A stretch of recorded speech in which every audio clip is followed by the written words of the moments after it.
Good evening. Good evening. So I do not like standing behind that thing. I just want you to know that I walked through the rain today, so I'm a kind of wanderer, so don't get a little antsy if I come stand by you. It's just me connecting with the people.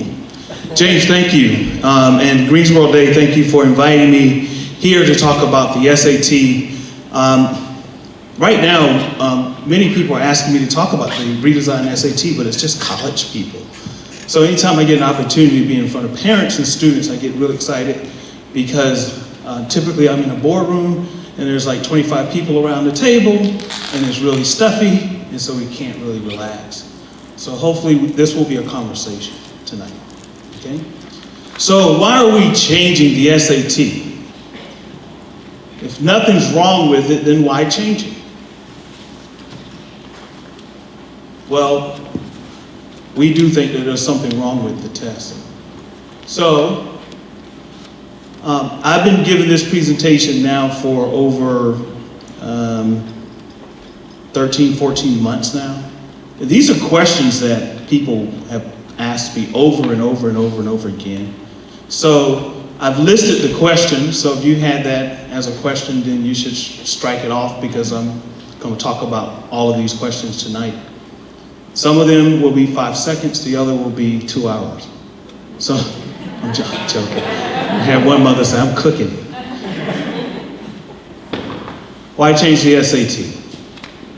Well, since 2010, we've been looking at the students taking the SAT and really trying to look at who's meeting what we call college readiness benchmarks.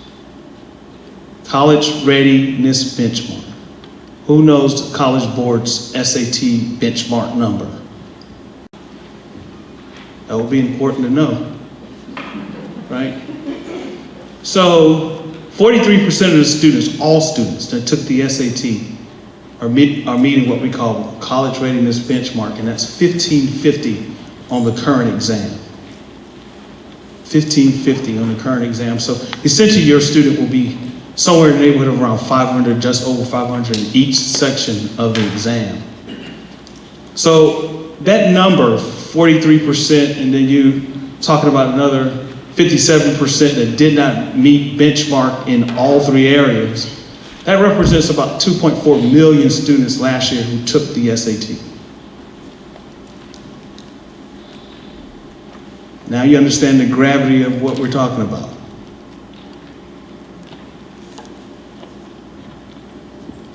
What are we changing to? We're going to change to a College Board readiness system. So we're not naive enough to know that if we change the SAT, that all of a sudden we have a bunch of smart people. Right? That's just not what we're going after. What we're going after is we are trying to design an exam around what research says matters most in student learning.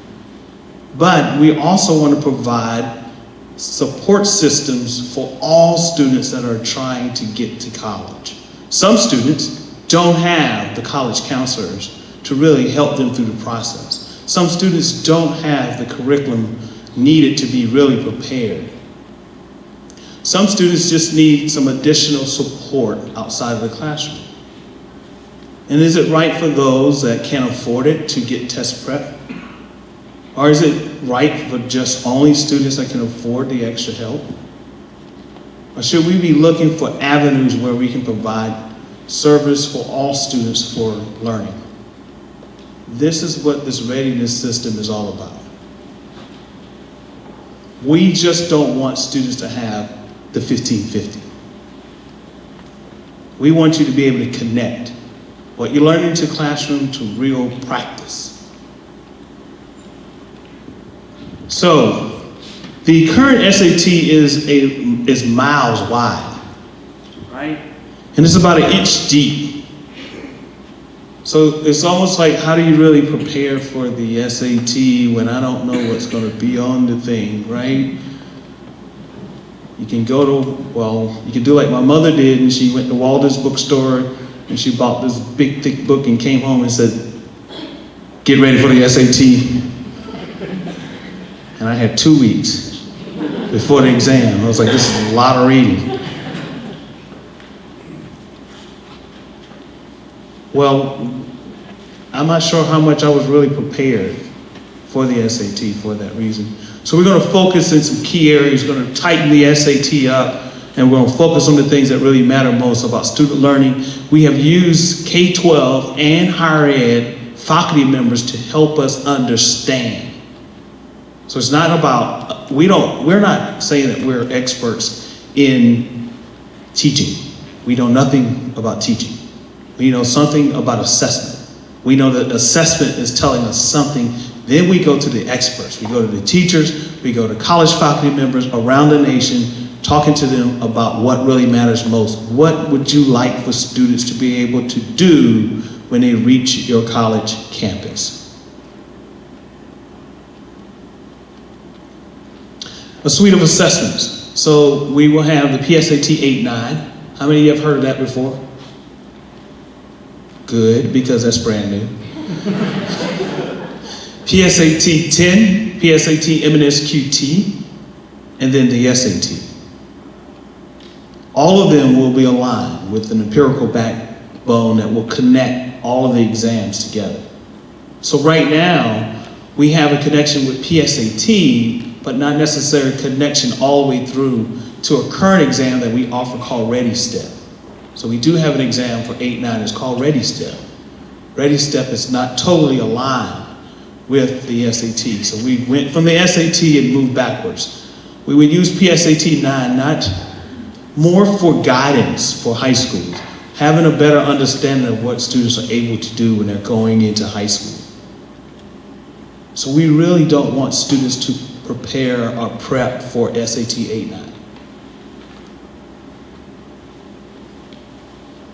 So I said ReadyStep, PSAT 8-9 will replace ReadyStep, and it will be in alignment with the current SAT, serve as a foundation for understanding students' progress in high school. So for the advising purpose, so making certain that we're challenging students throughout their high school curriculum. Most schools, when you talk about public K-12, my daughter is a part of Greensboro Public Schools. She was in the 8th grade and went to high school, and I started asking questions about why she couldn't take an AP course. And her guidance counselor told the college board no, because she told me no. So I dug deep. So she took an AP course. Right? But that was only because of me. I knew it was possible. What about all the parents that don't even know that that's a possibility? To challenge the guidance counselors to make certain that their kids are being challenged throughout high school. So, how are we going to administer these exams? So here's this kind of a schedule that schools kind of have to work around so that everybody's talking about testing. There's a whole lot of testing going on in schools. So the College Board has decided to make some flexibility towards testing. Some of the things will not be flexible, like the SAT dates will be what they are when we publish them.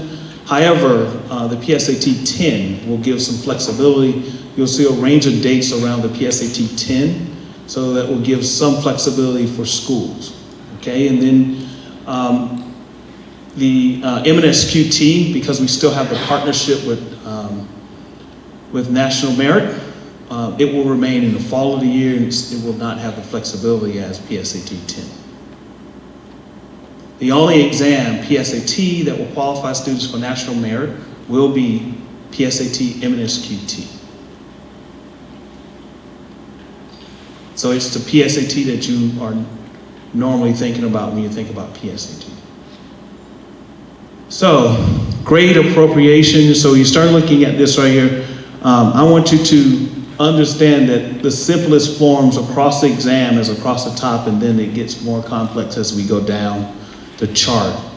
And so basically I wanted you to see how we are tying the exams together so that you understand it's a system of exams. So this one is for the reading test. The reading test is a portion of a section of the exam, and we're going to talk about that section in a second. Writing and language follows the same model as reading, and then math.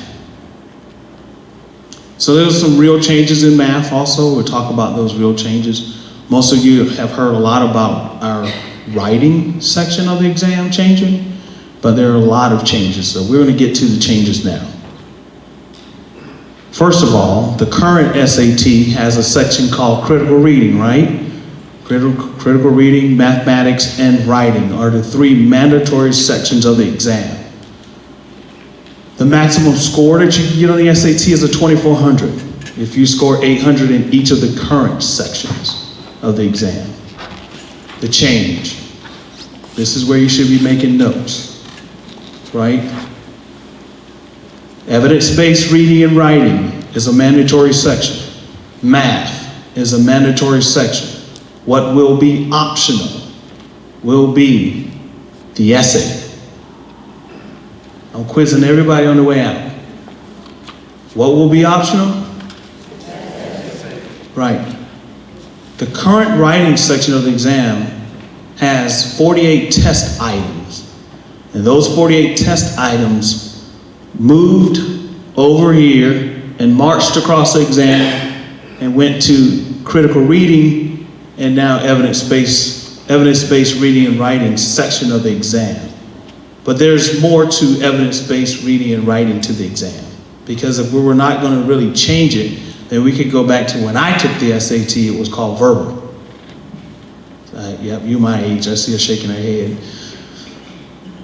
But we're going to talk about why we're calling evidence-based reading and writing. So 2 mandatory sections and an essay. The essay is optional. The maximum score you can get on the new SAT will be what? Yes, 1600. So there are 8 key changes to the exam. And there are many more than 8, but we're going to concentrate on these 8. In March of 2014, we made the announcement that we're going to change the exam. And we made public to everyone in the world in a test specification document what we're going to be doing our changes around. There's 211 pages to that document. How many of you have read it? I had to read it 3 times. The first time I read it because they were paying me to read it. The second time I read it was because there were some things that I really didn't catch the first time. And the third time I read it was personal because I want to make certain that my daughter is ready. Because the test specification document tells me exactly how many questions are going to contribute towards algebra. How many questions are going to be contributed towards geometry? How much is going to be towards problem solving and data analysis? So I really need to have that kind of understanding so when my daughter's taking her math classes, I need to get her to concentrate these algebraic equations that she's going to experience where? On the SAT. So let's talk about these 8 key changes. First, relevant words in context. So when I was in high school, back in the 90s, I had a really good friend of mine. We were in, most of our classes were together. And Byron was a really smart kid. But Byron would sit on the back row, maybe the last desk in the row, and he would put his head down as soon as class started. And he had the ability to sleep in class and wake up and answer the question. I didn't have that ability. And Byron took the SAT, and the first time he took the SAT, Byron scored 14, 20, or 30. Just woke up and took the exam. Me, on the other hand, I struggled. My first exam score didn't break 1,000. And I was like, there's got to be something wrong with me. So then I went to my English teacher and I said, I need help. She gave me almost like a magazine full of words. she told me to go and make flashcards. So I forced my mom to Walmart and she bought all these index cards and I create these flashcards and I'm walking through the hallways and anytime I had a break to learn these vocabulary words that I never used ever again in my life. That probably wasn't a good use of my time, right? So we think it's more important about word usage. So as an example, I was watching television, the French Open with my son, and Serena Williams was playing, and the reporters or the announcers were talking about the court. So how she's playing on the court, where the ball fell on the court, and my son was like, court? Because to him, there's only one court, and that's a basketball court. And I was like, well, Chandler, there's more than just a basketball court. There's many different courts. He was like, oh yeah, like traffic court. Yeah, that's true. I went to traffic court and he thought of another court. And I was surprised that he did that, right? But even in our everyday lives, words can take on different meanings. So when I say the word static, what comes to mind? Meaning. Somebody said unchanging. Yes, that's one. What's another? Noise. So noise generated where? Like a radio, yeah. Another type of meaning for the word static. Clinging. So electrical charge could create some levels of static, right? Any others? Yes. Because in my town where I grew up in little old mean streets of Sumter, you don't want anybody to tell you that they had static with you, right? That's the Urban Dictionary. So some students may think of that meaning. Is there another? So my grandmother refuses to buy a flat screen television. She has one of those ones with the big back on it. And she refuses to get cable. So she has to use what type of signal? Now a digital signal, but an analog, but analog only gives her one channel now because they changed everything to digital. But the frequency can have what we have now defined as static through the television, like the white stuff, right? So I've been thinking about that when I was at her home visiting her and she was straining to see. I was like, gee, that's a lot of static in her television. So we think it's more important to have students to have a better command of that. We use it every single day in our everyday readings, that we use words around words that we're unfamiliar with to determine meaning. We want students to have a command of that instead of learning obscure vocabulary words that they're never going to use in their life again. And if I dig hard enough, I can bring my flashcards. So here's an example of what the current SAT will ask a student to do. Please read the question. Sorry. Please read the question and then tell me what's the best answer.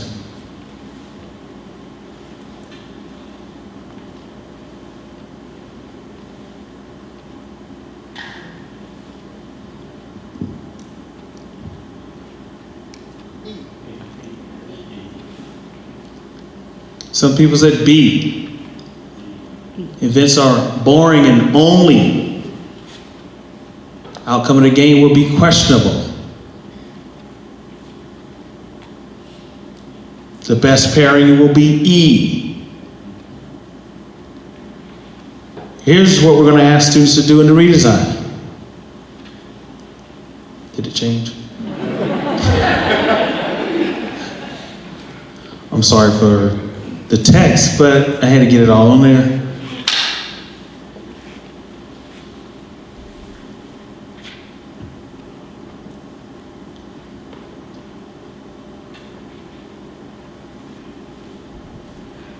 And the best word to replace the word vacated?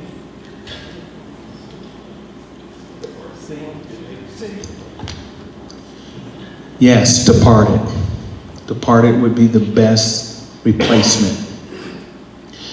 Did anyone notice anything else between the new question versus the old question?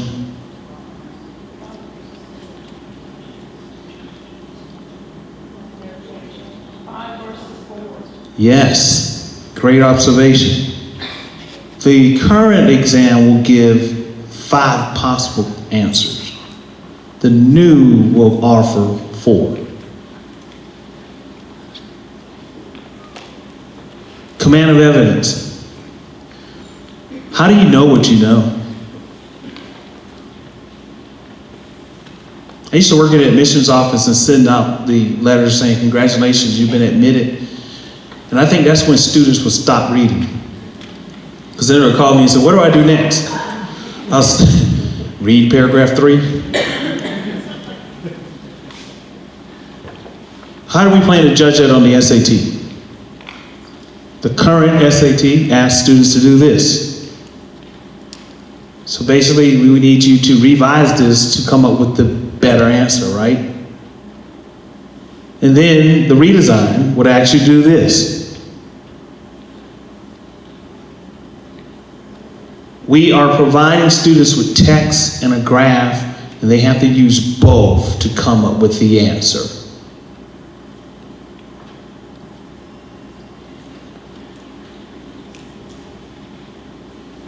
This is a different approach.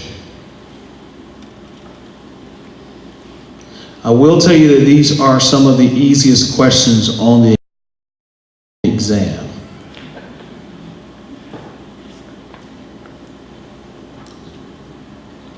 Oh, by the way, the answer is D, if you're wondering.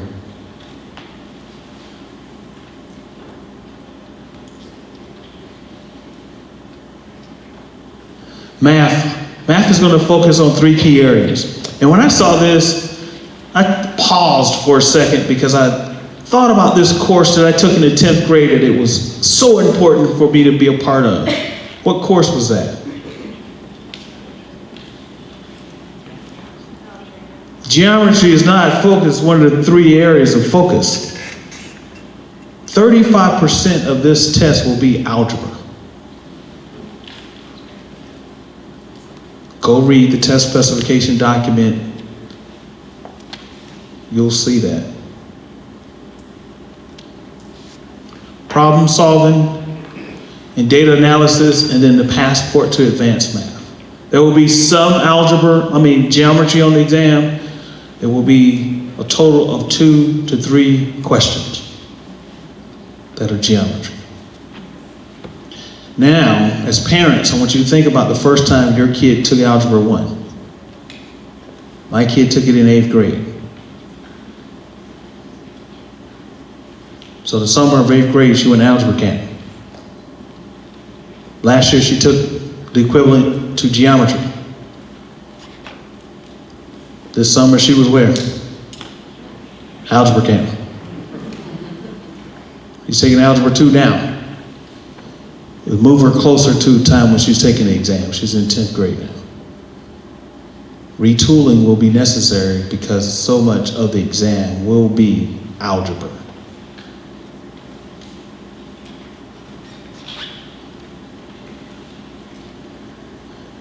The math test, or the math section, will have a calculator section and a no calculator section.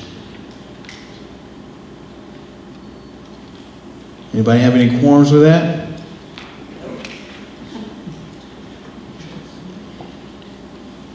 Here's a current math question.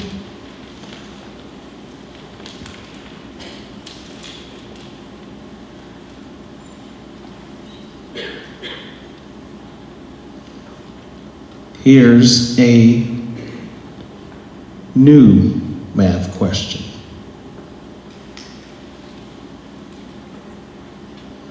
So this math question is it's just 8 key changes, and 2 of the key changes are represented here. So it's a real world problem. So here's a real problem. And you're gonna need one of the 3 areas of focus in math to solve it.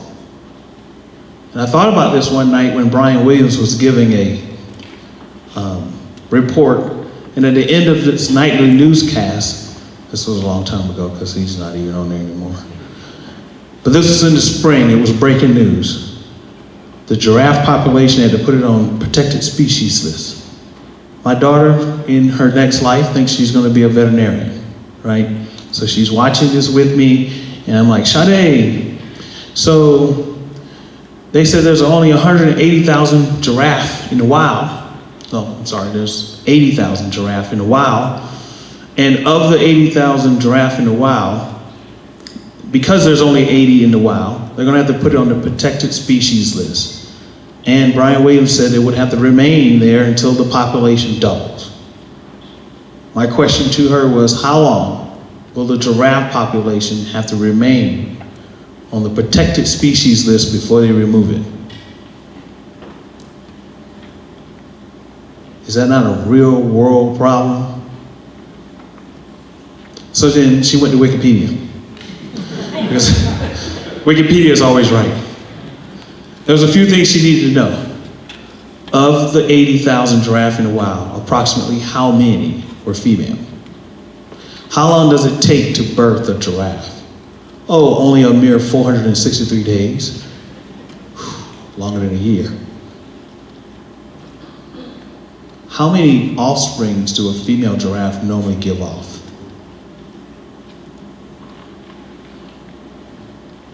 Nobody has a clue. 6 in a lifespan. In a lifespan. And there's only been 2 accounts where a giraffe has had twins, where we have witnessed it, okay? So it could have happened more than just 2 times, but only twice. She got all those data pieces and went to her math teacher. And he was so gracious enough to actually pull out a multi-step algebraic equation to come up with possible number of years. So they finally settled on 20 to 25 years.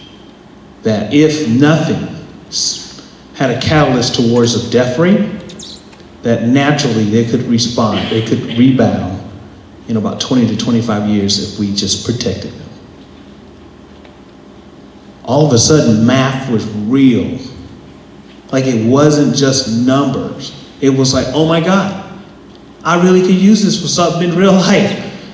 And then other students in the classroom started doing the same thing, started identifying real world problems and brought them to class, and the teacher was gracious enough to work these problems out, and it started clicking for the students in the class. And he was so nice, he wrote me a note and said thank you, because it actually changed the complexion of the classroom.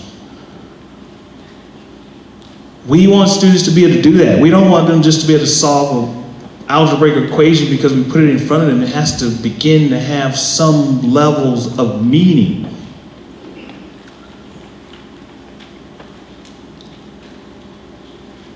Essay, analyzing a source.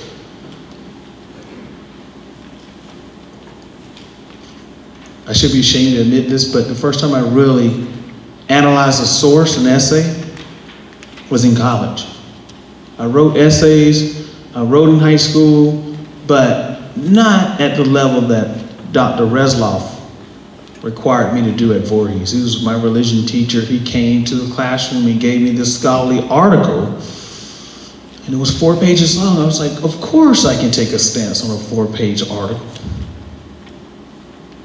So right after class, I sat down, I read it, I had no clue. So I took it to the dorm. And when I got to the dorm, I sat down, I read it, I had no clue. So 2 times. I took it to my favorite librarian, and she said, son, sit down, I have to share some news with you. And she walked away with this article, and I had no clue about what she was doing. Ms. Washington came back with a cart full of books. And she said, these are the books that the author's referring to from the reference page. You read these books, you're gonna have some context. I was like, 4 pages gave me this much work? It was the first time I really had to really understand the literature to offer a pro or a con towards something. really when I was challenged to really have a true opinion based upon previous readings. We're trying to get students to be able to begin to build their arguments earlier. So in the test specification document that we made public back in 2014, we gave you guys the essay prompt in the test specification document. You already know exactly what it's going to say. You know exactly what it's going to ask you because it's in there. So right now, we currently ask students to do this for the essay.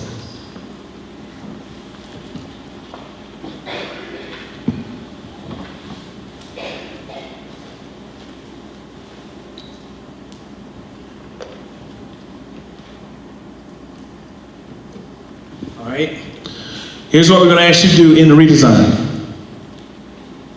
We will, step one, as you read the passage below, we give you these steps about what you should be doing. We will give you a passage. The passage will always change. But what you're responding and how you're responding will not. Step three will remain the same. So the only thing that's changing will be the passage, what you're responding to.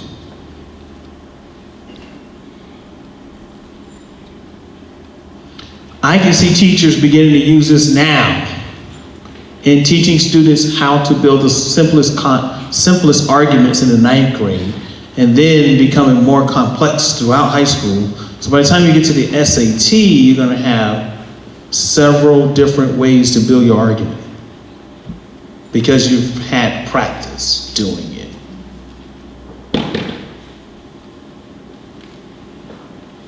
By the way, this is what college professors are saying. We wish students could write like this on day one. Not that they don't have the ability, but the first assignment is typically the worst one, and then they learn quickly.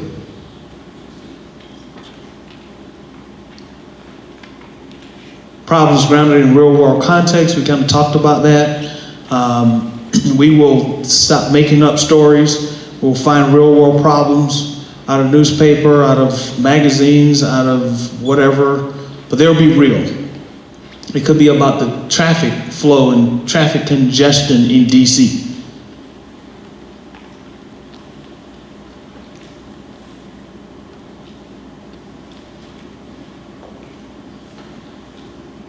Founding documents, great global conversations. I remember taking U.S. history and government in classroom. I don't remember not one test, one SAT or ACT that asked me questions about the founding documents and our great global conversations, the things that I've learned in history class. The new exam is going to be a contribution to all of student learning. So then maybe the Gettysburg Address is going to be on here. And when I think about the Gettysburg Address, Abraham Lincoln used the word dedicate how many times? I'm not the only person that have ever read the Gettysburg Address. I'm not the only person that the lady, Miss Ann Veach, made me say it out loud in class. God bless her soul. Lincoln said it about 18 or 19 different times, the word dedicate or derivative of the word dedicate. And each time Lincoln used the word dedicate, had a slightly different meaning. This could be a great global conversation piece on the exam, but a contribution to what? Words in context. So we could do more than one thing with something like the Gettysburg Address. So we might ask, on line 4, when Lincoln used the word dedicate, what did he mean?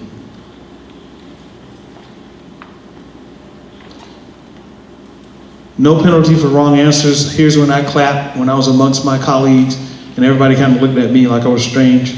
But I was concerned about getting an answer wrong on the SAT because they were going to take 1/10 of a point away from me, and I didn't want them to take any points away from me because I need every fraction of a point I could get. We went rights-only scoring about 3 years ago in AP exams. So we haven't seen where all of a sudden students start getting 5s on the AP exam because we're rights only. So we've done some research on the rights-only scoring. We don't think that this is going to have a major impact on student scoring.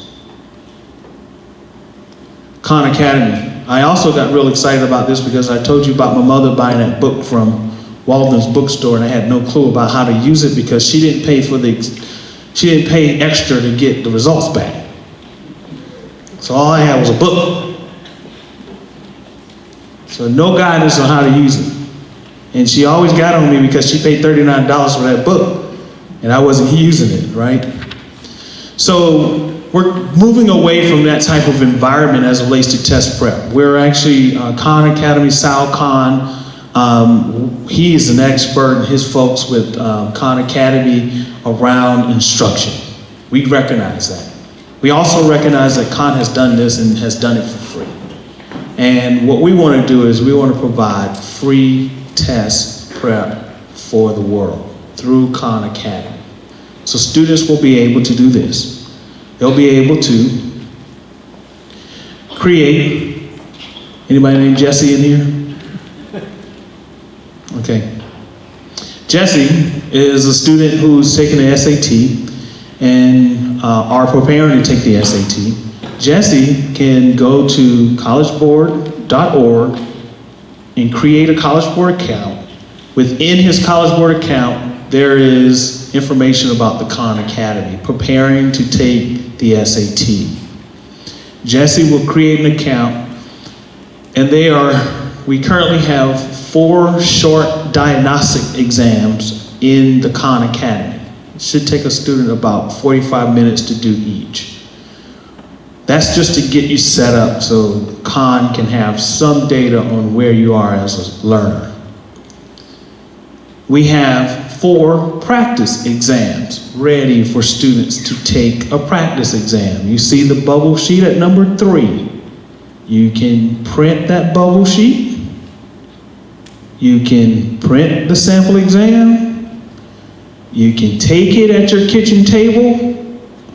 Take a picture of your bubble sheet and then upload it into Khan Academy and grade it.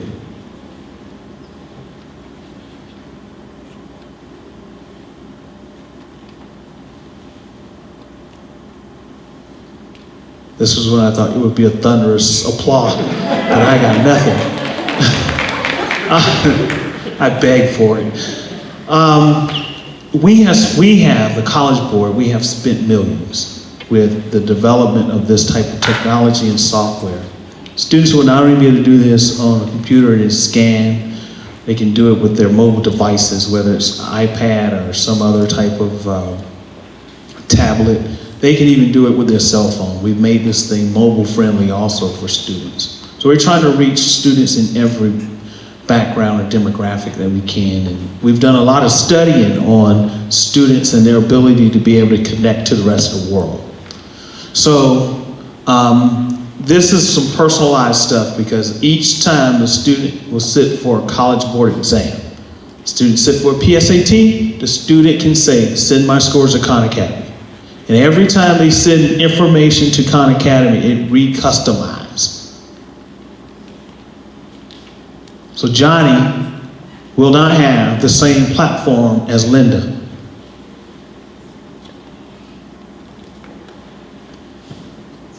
When the tool cannot continue to address the deficiency, it pushes the students into Khan Academy's learning environment seamlessly. And when Khan Academy environment understands the student has reached a mastery level, it will push the students back into the SAT environment. They won't even know they're flipping in and out.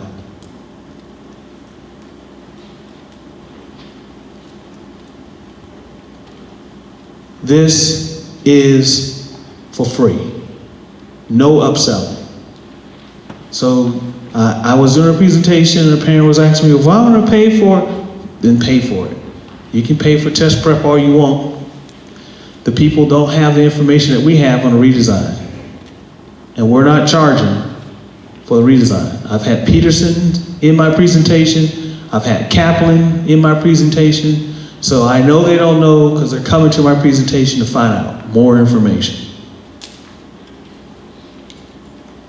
Yes, ma'am. Can you repeat that again? In other words, the kids that are taking the PSATs on Wednesday the 14th that have those scores sent in to Khan Academy.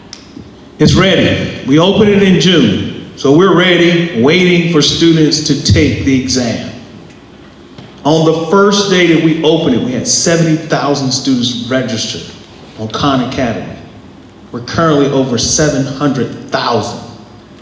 And Khan Academy will use their work and devise. Khan Academy has worked closely with the College Board. So Khan Academy has developed learning modules around the College Board. So we have worked in a tandem as a partnership. So it's Khan Academy that's giving the instruction. The College Board, we're not teaching anything. We're relying on the people that have been deemed as experts. I've fixed fights in my house because I couldn't do an algebra equation because that's not the way the teacher did it. So I went to her iPad and I downloaded Khan Academy. I was like, go there. So we don't fight anymore. Yes, ma'am. Who funds Khan Academy? Well, Khan is funded by many different sources. Okay, so we put up all the money for the College Board side. You heard of, what's that guy name? I don't know why I'm blanking. Bill and Melinda Gates Foundation. They're one source. But Khan is worldwide, so Khan is getting money from a lot of different places to continue to put his learning environment in front of all people. And this information from Khan Academy is, what happens to that information? I assume the College Board does not have access to any students' information. What do you mean by information? Well, their, scores, what things they're studying, there's information out there that, is, how is that accessible and to whom is that accessible? So first of all, I should tell you that students have control at all times. They can go into the environment and out of the environment as they so select. Students could, if they wanted to, give their counselor access to see their progress in Khan. They can. They can grant their parents access to the work that they're doing in Khan. But when students go and work into the Khan environment, it's only for Khan to do analysis. It's not the College Board. This is not any information that we're going to use in any form or fashion for further advancement of the College Board. Okay, so you're This- not going to, tailor future questions and tests? No, that's not this. No, we have our psychometrics team. We got hundreds and hundreds of thousands of questions that we've already vetted. On every exam that we administer, we have a no scoring portion of the exam. We use that for analytics and data analysis. This is not to get smarter data to make the test harder. It's really trying to connect students to where they are and provide a platform that will really give them the support that they need. That's the only reason why. The first slide that I show you, 43% of the students reaching college readiness benchmark, that's what it's all about. We tried to figure out how we can charge people, but we can't figure out how we can charge it, so we're gonna offer it for free. And that's where I see skepticism when I say the word free, right? Because in my mind, nothing's for free. Although it does seem that the College Board has changed from assessing students where they're at into actually influencing what it is they're learning and how they're learning based on this new method. Our changes are supported. Test specification document actually has all the research that we've done. And you can read all the research, and all the researchers they're working at colleges and universities. They don't even work for the College Board. So we're trying to be as vanilla as we can, as transparent as we can about all the things that we're doing. I understand. It just seems like they are trying to exert more influence rather than just assessment.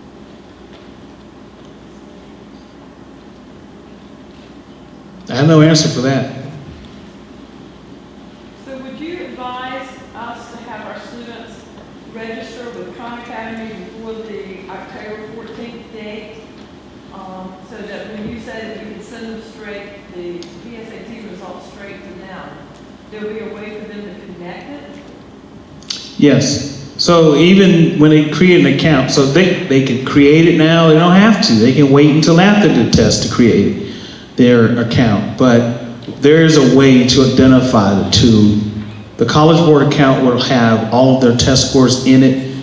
They can then go from within their College Board account to Khan, or they can start on Khan Academy's site and then go to the College Board's site and then tap into their data that way. No data would be automatically pushed into Khan. It would all be pushed into Khan based on the student. Now, I thought that this was launching, the revised SAT was launching in 2016, but now all of a sudden the SAT in October of 2015. So those are two different exams. Right. So the kids taking the PSAT, that's the precursor for the SAT in the spring. Yeah. So the PSAT is the precursor that happens October. So they get the results back. Then they'll do some time to work and prepare before they take the SAT. And the SAT happens in March of 2016.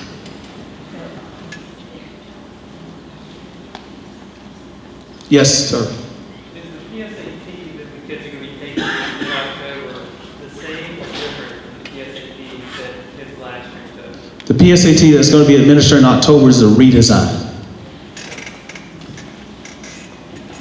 It's the redesign. It's the kids that will be taking their SAT for the very first time in the spring of 2016.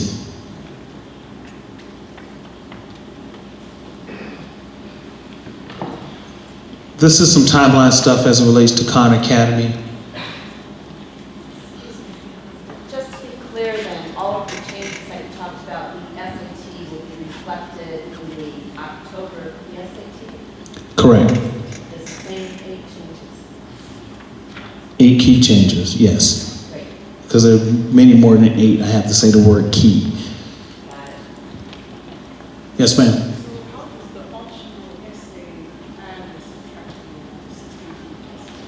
So how does the optional essay add or subtract? It doesn't add or subtract to your 1600 scale score. I'm going to get to that in a second. All right. PSAT, I don't have a whole lot to say about that. Just say that it's changing also. It's going to align with the redesigned SAT. There's 7 key changes to the PSAT only because we never ask students to write on the PSAT, so there's no writing change. Joe, do you think you could repeat the questions when they're asked at the start of your? Yes, thanks. I will do that. The fall administration of fall of 2015 is the PSAT. And December 14th, we're going to release sample questions for students to start preparing for the SAT redesign.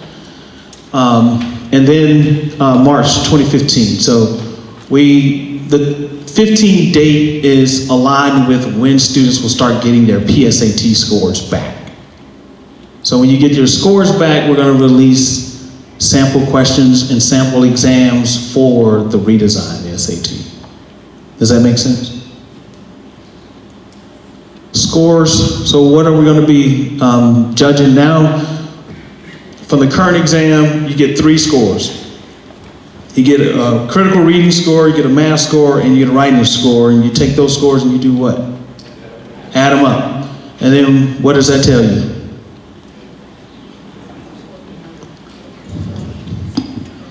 Hi, my name is Joe. I got a 1550 on the SAT. Doesn't really mean anything unless it's in a context, right? So we're trying to do something a little different with the scores. So colleges have told us they want more detailed information, not for admissions purposes. I talk to college campuses all the time. We have never given a college campus a total score before. We've always given them a section score, just like we deliver to your home. So now we're going to deliver a total score, and then we're going to deliver 2 section scores. The cross scores and the sub scores that you see here are granular information that colleges will use for placement purposes.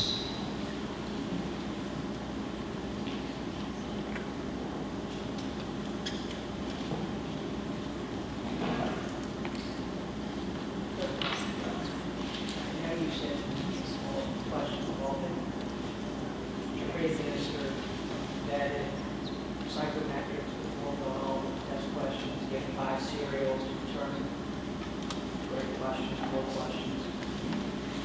But no one will have had experience with the first class taking this. So will they, is SAT going to grant some potential requirement necessary for dispensation, or will the colleges and universities, admissions committees similarly be looking at it under that lens? This class of 2017 is going to be, in every sense, Yep. So the question is, he's said to me, as I know the College Board has vetted all these questions, and then we've done all our homework on the questions, but essentially our kids are going to be going to be the guinea pigs, right? And he want to make certain that the college admissions offices are going to take that under consideration if the students don't perform at the level that they should, or that we would have, what now? That we would have anticipated. So if we anticipate a kid getting 1,000 on the SAT, but he took it and got 950, then so how are colleges and universities going to look at that? So first of all, I'll say that your kids will not be guinea pigs.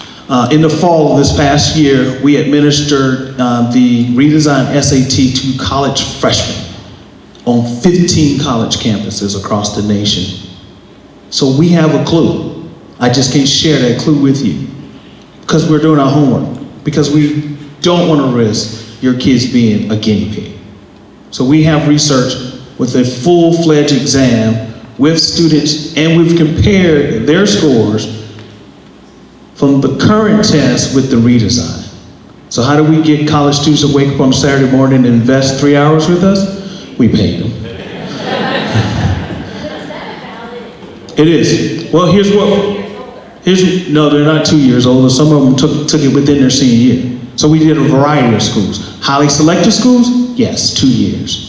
Non-selective schools, many of the students are taking, we had an HBCU on the list, and many of their students are taking the exam in their senior year. We had a community college on the list, and many of their students are taking the exam in their senior year. So some of them will be even months apart. Some of them even took the current exam in June. That's late, but that's true. Some of them did. I said highly selective, yes. So we have a wide variety. Yes, ma'am. Any advice on if your child is in the middle of all this, like he was saying, and we've got the old and the new? Yeah, so I'm going to get to that. I'm going to get to all your horses. I know you guys are, if I was a parent, I am a parent, but if my kids were further along in school, I'd have some angst about that also. Someone asked a question about the essay and the scores and how did that influence negatively or positively. There's not, because the essay gets its own scores. So essentially what we're giving, if a student took the mandatory part and opt to take the essay, then the schools will be getting 18 scores for your student. We have a list of schools that have made their decision about the essay. In this state, amongst the UNC public schools, general administration has made their decision. The decision is they're not going to require the essay. 2 schools in the 17 schools have decided to require the essay. You mean require reporting it if you took it?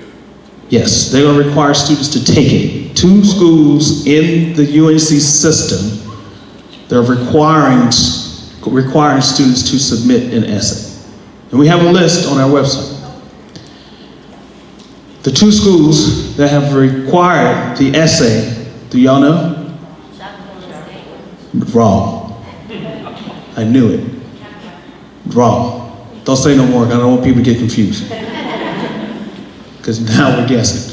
UNC Charlotte and North Carolina at Asheville.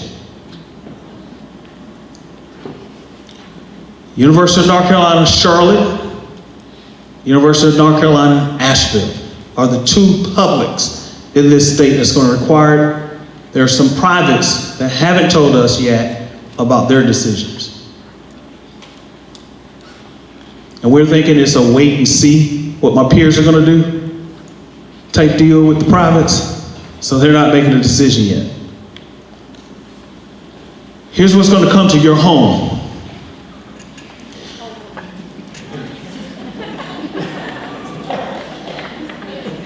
Oh my God. When y'all only got 2 scores, I was like, oh, it's 2, and I don't know what this means. Now I give you more, and you're like, oh my God, that's a lot. Essentially, this is the total score, and that would be just adding these 2 sections, evidence-based reading and writing and math. If you, as you can see here, you see this little red kind of ding there, that's a notice. We're not sure if we're going to use red. Red is such a it's an unfriendly color, right? So we're going to find a color. We're just using red for this demonstration. I doubt that red will come out on your kids' thing, even if they're showing deficiency. We're probably going to do something like a lime green to green, I don't know. But they've talked about taking that red off.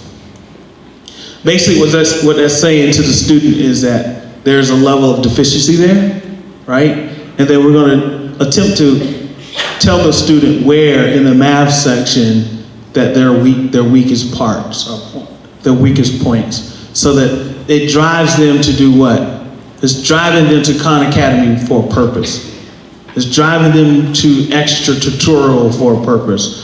So if you took the SAT redesign for the first time and you didn't do so well in algebra, then I know I need retooling in algebra. I needed this when I took the SAT eons ago. Yes? So PSAT results will look like this, and SAT results. Everything mirror each other, remember. We're building on top of each other, all gonna be the same, they will all align.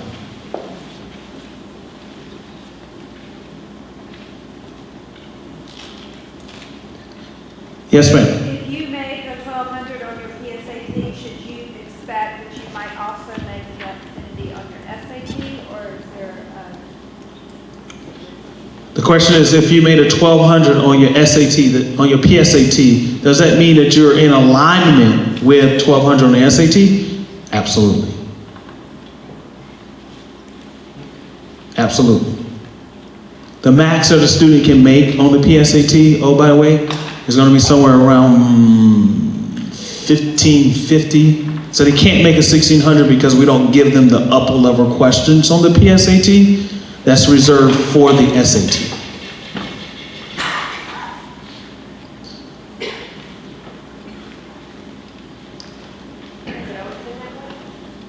We gave you a 160 because the PSAT, the max is 160, the current max.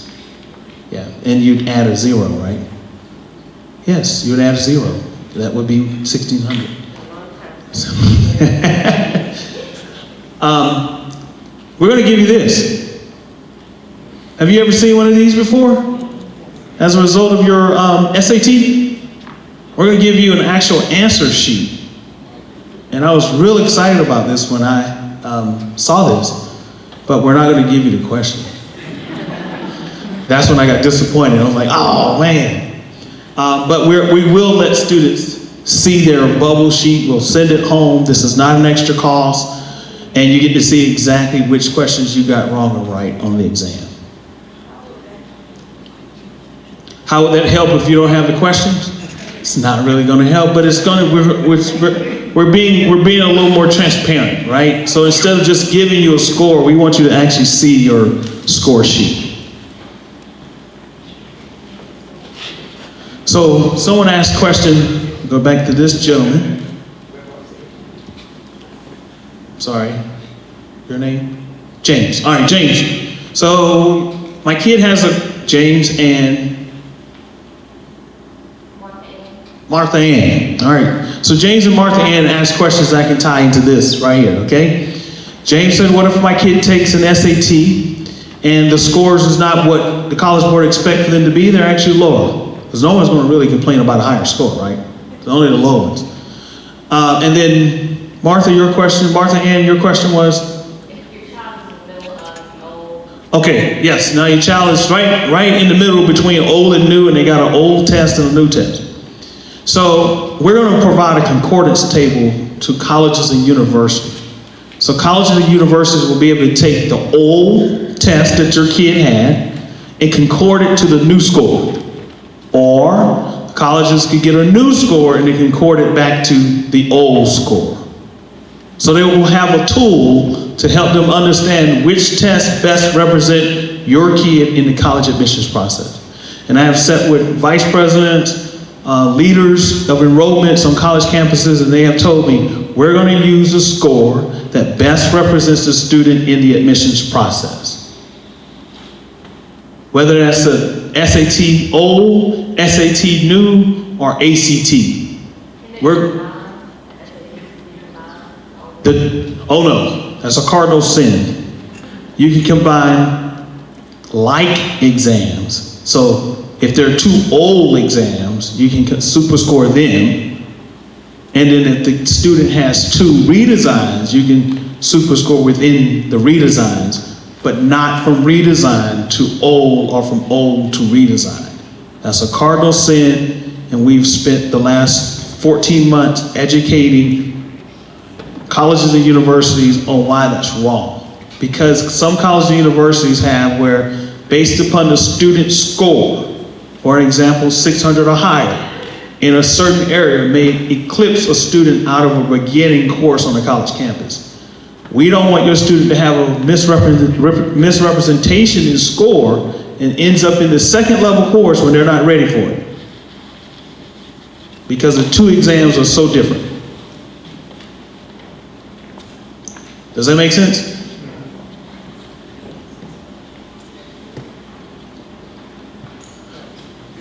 Sorry.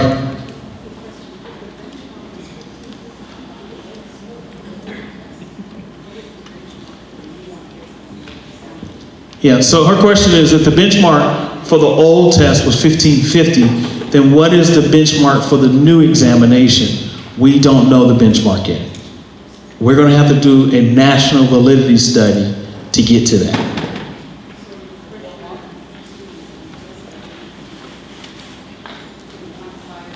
Well, the sampling is so small until, so we did, out of the 15 campuses, there were somewhere around 12,000 kids that took the exam. Our cohort is about 2.4 million.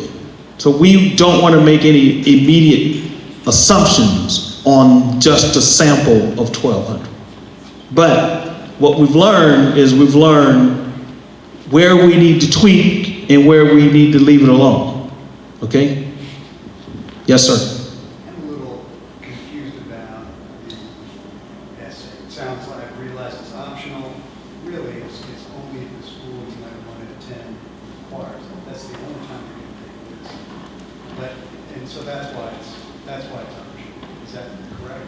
So let me tell you why it's optional. When we made the essay a requirement 10 years ago, colleges jumped on board and said, yes, we want to use it. Yes, this is good. Only 5% of the colleges and universities are actually using the essay in the college admissions process. 5%. Only one school in this state was pulling the sample writing from the essay and pulling it into the admissions process. One.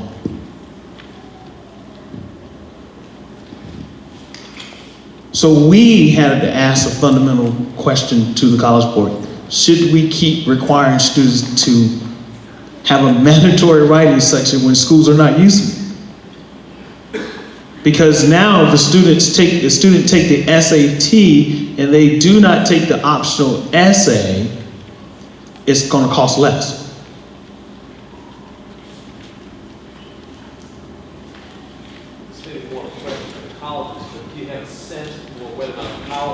Looks at the student who takes the essay, says, hey, in particular, if they're a good writer, that student's done well, you know, I'll give them bonus points, so to speak, in their application process. You get a sense for what they're, if they look at the favorable thing. Yeah, I haven't heard of the schools that are saying, look, we're going to say, no, don't take the essay. And even though the students sit for a full exam and send a score, I haven't heard them talk about using it that way. Some of them are saying, look, for right now, because we don't know, we're just gonna be on the safe side. We're not gonna require it because we don't know what we're asking for. We don't know if we need to ask for a 5 in all 3 sections or a 6 in all 3 sections. So some of them are gathering the data and doing some data analysis. Some schools will not have a choice. The California system of public universities, they've came out and made a decision. All of them will require the essay. So some places, so that's why we've had to create a resource page that really spells out what colleges or universities are asking. We work really hard to ask schools to make a decision so we can make that public for parents and students. You may have a skewed exam if California's doing it to everyone. North Carolina, kids are only taking, they think they're going to do well to go to a better college, so to speak. You're going to have difference in scores state to state. Why would we have a difference in scores when the essay is scored separately? No, what I'm saying is that you'll have a more competitive environment within, let's say, a state where it's not required.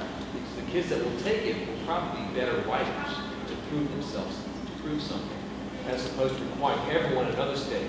The norm for a state requiring everyone, the average score will not be as high as someone who's taking it electively to show the college that you can write. Well, I would say the kids that are taking it electively are probably trying to gain favor by showing that they have additional skills. I think students that are going to take it electively are looking for more selective schools, period. That's why they're going to just take it, is because I wanted a UVA, and UVA says I had to have it. Our competitor has always made the essay optional. They're not. That's a decision that Chapel Hill made. But Chapel Hill was the only school in the state using it. They were the only school in the system that was using it. Only school in the state that was using it. And Chapel Hill's made a decision that they're not going to put a burden on the family by making them do it, when the system has said no. Yes, ma'am. So, as an educator in the lower grades and middle school, the biggest issue I see with this is your education state and how the kids are being educated. And a while back in Maryland, we changed the way we tested the kids, and it changed our teaching. We became better teachers. So this is good, but the schools have to be teaching the right way in order for our kids to be successful. Yeah, so this is just talking about the SAT, but it's not talking about all that we're doing in this state. So we have 2 dedicated folks in AP. So the state of North Carolina has went to this AP expansion, where we're working with 23 districts that the State Department has identified. And we are training more teachers to become AP certified. We're working with the DPI and the Board of Education now to even address some of the things that you're talking about. We've hired a K-12 employee in Raleigh. So we got more College Board people in this state than we have in many of the states in the South. Okay, and that's because the state of North Carolina is interested in doing the very thing that you just talked about, which is changing the curriculum, changing how things are being done in this state. So this is just one part of it. For this state, I will tell you that the folks in Raleigh are acutely focused on making certain that learning change for North Carolina. They need to be. Yeah. Because they haven't been. Yeah. So I can tell you that for certain. I meet with them every quarter to talk about things that are happening in this state. This is just timelines for when we're going to be administering what exams. I know it's really tiny, but I couldn't make it any bigger just because of the limitations. Okay, I got 5 minutes.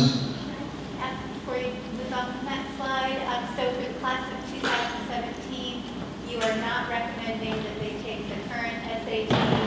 Because I'm imagining... So I'm not going to recommend anything. I'm just a College Board. Okay. What I'm going to advise you to do for class of 2017 is talk to your college advisors here. They know your kid better than me, right? I've never met your kid. So they're going to give you the best advice as it relates to, should your kid take the current exam, should your kid take the redesign, or should your kid take that other test? This chart shows that there's a redesigned PSAT available for juniors. I haven't heard anything about that. So it depends on when students are, so PSAT juniors would be PSAT kids taking PSAT this year that's been already pre-selected based upon national merit stuff. So juniors are kids that are in the running for national merit. And that's have always been that way. We start that process in 10th grade, the scores come back, then national merit then sends out this thing and sends it to the college counselors saying these are kids we want to take for national merit. And so that'll roll around again. And take a PSAT exam. Yep. Yes, sir. So outside of the Khan Academy, the College Board is aligned with, there's no really opportunity for kids the resources outside of that academy in order to prepare for this exam. Is that accurate? That's the way we want it to be. We really want it to be that way. But the longer we start administering the exam, it won't be that way for long. But we got the holdings of the exam right now, so there are things that we're not saying because we want to build everything off of the Khan Academy piece. We want to see, is it working, right? But there's just movement from the College Board to try to influence learning as a whole. And that's what's really stemming that whole piece, is that we want to do it for free. We think that we have resources to do it for free, and that's what we're trying to do. I thought I saw a hand right here. Oh, just gonna keep it back? Okay. I was another can of worms, but are subject tests as well? Everything's being revamped? She asks, is subject test being revamped? No. Subject test is not being revamped because we're working on 3 major revamps right now. Working on a revamp of the SAT, revamp of the PSAT, and we're walking 3 to 4 courses each year with AP revamp. So those are the major projects that we got going on right now. Okay, so the college or university sets subject tests for her. That would be done with the schedule as we know it, the numbers we know it right now. Nothing about the subject scores are changing. Okay. And so colleges and universities should still expect to get the score they would normally get from a subject test. And a subject test score would range from 200 to 800. That has not changed. Last question. I have seen people taking pictures of your slides all night, and I know for a fact that a lot of these are available. Can you give them the website? Yes. All the information is available. Yes, the website that you can go to is collegeboard.org.collegereadiness. I'm sorry, I said that wrong. The website is collegeboard.collegereadiness.org. collegeboard.collegereadiness.org. And that's a full website of resources that I haven't touched on tonight. On the slide under the 2008 class in the spring, it says PSAT 10. Yes. What is that? That's the PSAT 10 that I told you that schools will have flexibility with. So that's optional. They can or cannot offer it. Some schools don't do a full-fledged PSAT MNSQ in the fall. Some schools want to do a PSAT 10 as a checkup. So we've created some flexibility with PSAT for those schools that can't do the MNSQT in the fall. So if your school is a school that practice PSAT MNSQ in the fall, more than likely they will not be using PSAT 10 in the spring. I will be around. Here's my information. As you can see, I work with colleges and universities in North Carolina, South Carolina, Georgia, and Virginia. And if you have a particular question about an individual school, so I saw this today, I should go ahead and tell you this. There's a school that I work with in Virginia that has decided for the class of 2017, they're going to accept the new exam only. And I gasp.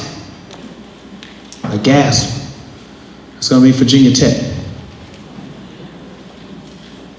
So just in case you got some babies that are interested in Virginia Tech. So that's the first time I've seen that statement from a college. Thank you guys. Thank you for coming.